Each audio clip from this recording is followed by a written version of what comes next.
Hello, everyone, and welcome to this evening's live stream. My name is Winslow Dixon. I'm a published author, a holistic health practitioner, and founder of the Adrenal Alternatives Foundation. So, tonight I'm going to be talking to you about how to be a successful advocate with chronic illness. And I feel like I have to do this webinar, one, because I had an interesting experience this week with a physician of my own. And also, I see in the support groups and online that's something that we struggle with. I don't know why it's such a difficult issue for us to have to really explore all ends of the earth to get the best options for our health, but it seems like that's the case. So tonight I'm just going to talk to you about a few things to hopefully help you be a better advocate for your health. First, I want to just encourage you to do your homework. There are a lot of doctors out there. There are a lot of physicians. There are a lot of nurse practitioners. There are a lot of nurses. There are a lot of holistic programs. There are many, many options. So let me just encourage you to research as much as possible for someone who's going to understand your specific disease and your specific conditions. I know that sometimes that can be a needle in a haystack for sure, especially with those of us who have rare illnesses such as Addison's disease, kidney, or really anything that's not in the medical norm. You might have to search a little bit harder to find a physician, but I assure you that they are out there. So do your homework. There are a lot of resources, support groups, and of course, I'm not saying just Google everything, but there are definitely online resources and, word of mouth referrals that you can get to find somebody who is very apt to take care of you with your specific conditions. And there's nothing wrong with contacting a doctor ahead of time and just asking if they know what's going on with you, if they know what your specific disease is. I'll give you an example. I am a pump user with the adrenal insufficiency now, which is where instead of using insulin in an infusion pump, I put Cortef in it. And this is a rare thing that's not really done. Normally, adrenal insufficiency is treated by oral steroids. I didn't react well to those, so I fought very hard for 2 years to get on the pump. Once I got on the pump, the endocrinologist I was seeing dismissed me as a patient. And so I have been in the process of trying to find another physician to manage me on this. And also, I have some other comorbidities. But, anyways, I recently called around to my area to see if there were endocrinologists that were familiar with Addison's disease. And there's nothing wrong with, I know that there's a stigma with this doctor shopping. But if you do anything, if you buy a car, if you go, buy a house, of course you're going to look at multiple avenues. And I'm not saying go manipulate a bunch of doctors and get a bunch of medicines. I'm not saying that. But I'm saying you don't want to waste your time on a physician that doesn't understand you. And you don't want to waste your money on care that's not really helpful. So let me just encourage you to do your homework and shop around and call ahead of time. If that doesn't work, then there are certainly, foundations like ours, Adrenal Alternatives, that can refer you to physicians. We have many lists of adrenal specialists, and we work with a lot of people that know this condition.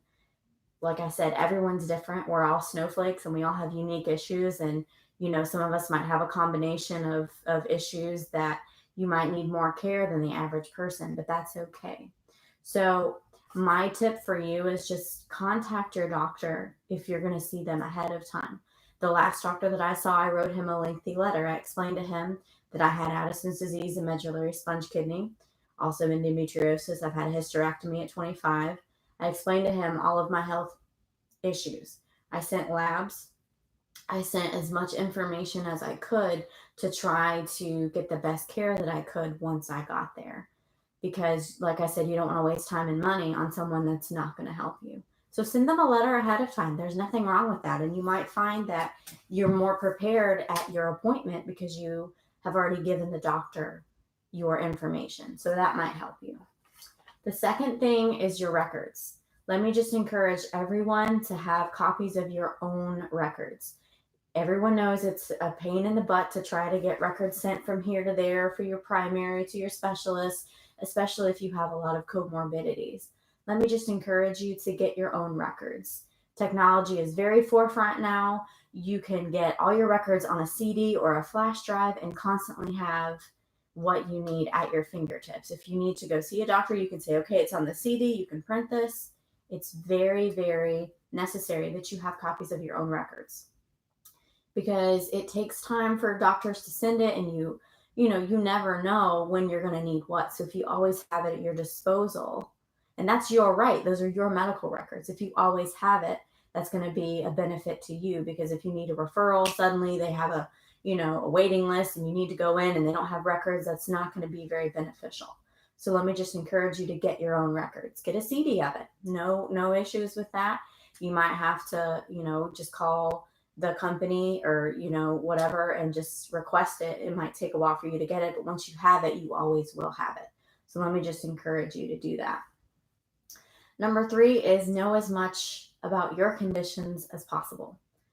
A lot of us with rare conditions, we kind of have to dig and study and go on Medscape and learn about things. And I'm not saying obsess about your illness, but I'm saying know about it. Know how you're diagnosed, know your symptoms, know your daily management of your disease. Because a lot of times when you go into physicians, especially with rare diseases, you might be the first patient that they ever see with that illness. So you need to know your condition. That being said, it's also helpful if you keep documentation, if you keep a daily log of what your symptoms are, what you're eating, how you're managing your disease, your medications that you're taking. You really want to present the best picture possible so that the doctor can help you. I recently have had to start really journaling and really doing that. That's why I published the Piece by Piece Health Journal, because I found that I was having to keep track of everything in my life. And truly, when you are struggling with your health, every piece affects it. What you eat, who you're around, your sleep, your activity level, your environment, everything affects it. And so if you have a format or, a journal like the one that I published, it really helps you keep track of things. And I created it myself because I needed it, because I have migraines and all kinds of other things. And felt like I was trying to keep crickets in a jar. When you go fishing and you have the crickets in the jar for your bait, and they all get out and you try to jump, you try to get them from jumping, and they all end up out of the jar. Well, that's what I was doing. And that's what a lot of us are trying to do with our health, is just put all the crickets back in the jar. So let me just encourage you to keep records of your own personal day. What medications you take, what you're eating, how you feel, how much sleep you're getting, the quality of sleep. You want to put the pieces of your life together to create a picture of health. And if you need a format to do that, I certainly have that. I can give you the links to that. But even if not, let me just encourage you, get a notebook, write down everything that you need to know, and keep track of your own condition, because you live with this every day and things are so normal for you. Oh yeah, I get headaches. Oh yeah, I have nausea, whatever. But when you go see a doctor, he's not going to know all that history unless you sit here and say, 3 out of 5 days I had nausea. 3 out of 5 days I had this and this issue. So when you have more documentation, you have 15 minutes with a doctor usually. And so you want to get as much information about you to them in that short amount of time so they can help you. So that's definitely a way. Just keep track of your condition. Another thing is, don't be intimidated. And this is a very difficult thing with us, because when we have chronic illnesses and when we have constant issues, we don't want to come off like we're complaining.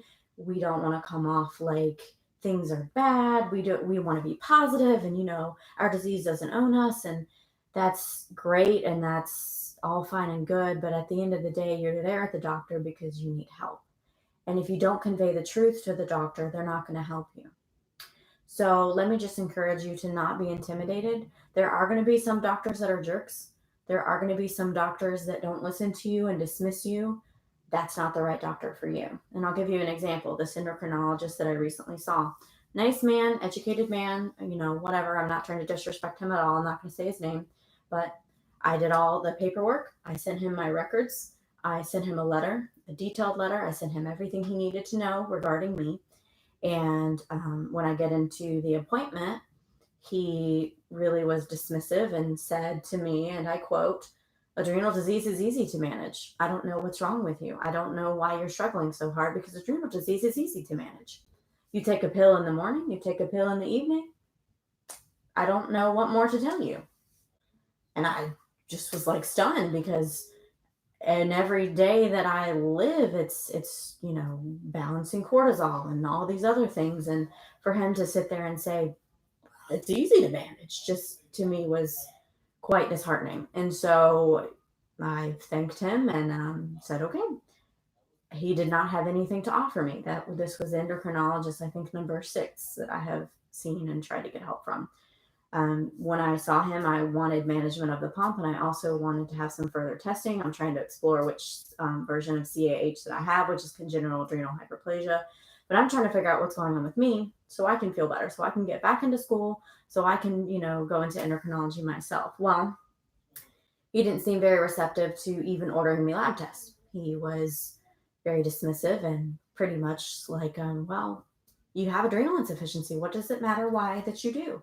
So in my heart, I thought, okay, well, this isn't the doctor for me. So I thanked him and went on my way. $60 copay later, wasted money, wasted time. But you know what? It taught me that I can't be intimidated. I can't let, a doctor that has seen this condition once or twice sit there and tell me that it's so easy to manage when I know the truth. So let me just encourage you not to be intimidated. So the next point is family and friends relationships, how to be an advocate for yourself with that. That I feel like is a total other ballgame.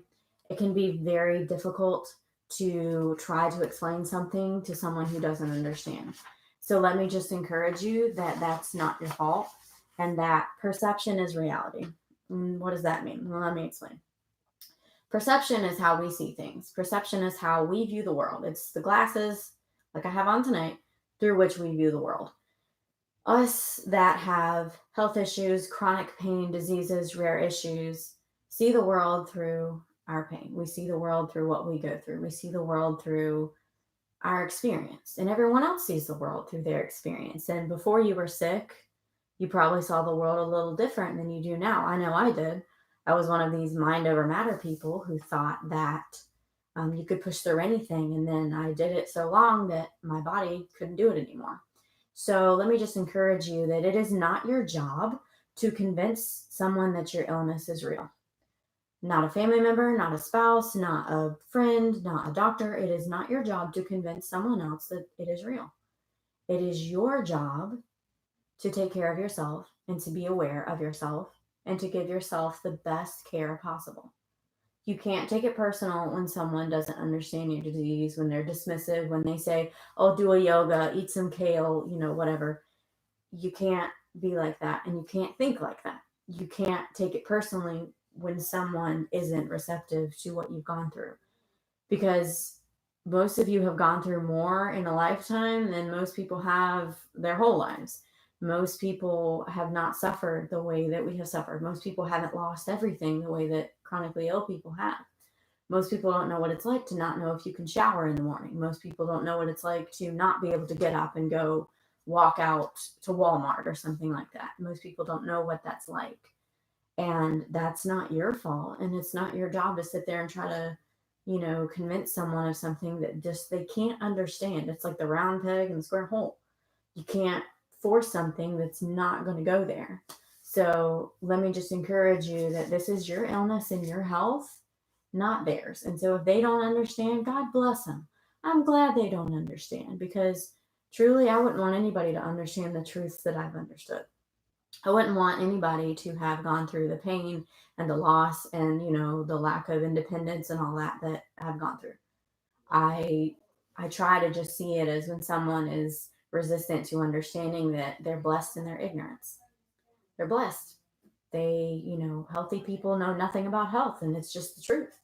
So it's not your job to prove your illness. So please don't even try. Okay, so our next point is advocating at work. So I do not work anymore. I'm not physically able, but when I did, I know that it can be quite difficult to handle managing a job and also an illness. So let me just encourage you with a few tips. First of all, be honest about your condition with your employer. If you're going into a new position or if you've been there a while, talk to your supervisors, talk to your bosses, have written documentation in your file that you do have an illness, because legally they cannot fire you for a disability. Legally, they cannot do it. And if you have something in your file that says, okay, I have migraines, okay, I have Addison's disease, okay, I have, an ostomy or something like that, that protects you. So go ahead and do that now so that if, God forbid, if you do get worse or something, they cannot legally fire you and you have options. That being said, you can't push yourself to the point of self-harm for a job, because nothing is worth your health. Take it from somebody who pushed way too hard, way too long, and lost everything. I know that you can't just lay down and die with health issues, and I know that you can't just give in to your condition. But when your job becomes more of a priority than your health, that's a dangerous point. That is a point where you need to really step back and assess and say, okay, what is it that I really value? Do I value my job? Which I'm sure you do, and I did. But you need to value your health way more than your job. Because at the end of the day, you're not going to want money. You're not going to want career. You're not going to want prestige. You're going to want the ability to live life. And you're going to want the ability to be around your family members. And you're going to want the ability to experience life. And if you're burning yourself out, the candle at both ends, just for a job, and then you have nothing left for your own self or your own family or your own friends or your own life, that's not good. So balance and priorities are definitely important. Self-care is important. If you're working really hard, you need to rest really hard. And that's a concept that I completely missed, which I hate that I did. But nothing is worth losing your health over. So the bottom line is, this is your health and you can take control. So let me just recap over what we talked about. How to be a successful advocate. Do your homework. Be choosy when you choose a doctor. Find the right one. Don't be afraid to fire one that's not working for you. This is your time and your money and your health. Have your records. Be sure that you have a copy of your records at your disposal. Know your conditions. Educate yourself. Get books on your condition. Go on Medscape. I'm not saying become, Dr. Google, but I'm saying know what you're dealing with. Because if you have, a monster in your house, you're going to want to learn how to tame it. You have a monster in your house, so you need to learn how to tame it as best as possible. Don't be intimidated by doctors. Don't be intimidated by people. Don't be intimidated by anyone. This is your health. There is no shame in saying the word no. And with family and friends, remember, perception is reality. And remember that there's nothing wrong with telling your truth. Your only job is to be honest and take care of yourself. You don't have to convince anyone else of your disease. This is your life, your health. And at work, be sure that your condition is documented and that you're taking care of yourself. So I want to thank you for joining this webinar this evening. I just wanted to give a little bit of encouragement and, hope to everyone, because I know that it's difficult sometimes to try to keep all your, grasshoppers in the jar. But I hope that everyone has hope, healing, and happiness. And my name is Winslow E. Dixon. If you need to contact me, my website is winslowedixon.wordpress.com. Or if you need the foundation, it's adrenalalternatives.wordpress.com. Thank you.